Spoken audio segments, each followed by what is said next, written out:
আজ আপনাদেরকে মুরগি এবং মুরগির বাচ্চাদেরকে দিয়ে কিছু বোঝানোর জন্য চেষ্টা করব।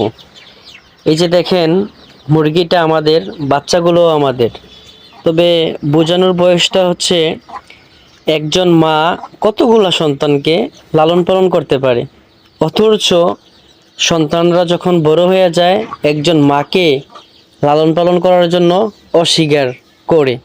অথচ ছোটবেলা দেখেন, এই যে একটা মুরগি কয়টা বাচ্চা হবে গণেশ দেখাচ্ছি: 1 2 3 4 5 6 7 8 9 10 11 12 13 14 15 16 17টা।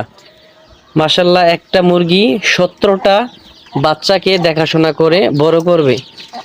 অথচ বড় হওয়ার পর এই বাচ্চারাই কিনা মা বাবাকে লালন পালন করার জন্য অস্বীকার আছে। অনেক ছেলেরাই আছে বিয়ে করার পর বউর কথা শুনে মা বাবাকে খাওয়াতেও রাজি না। এই বিষয়গুলো আসলে কেমন?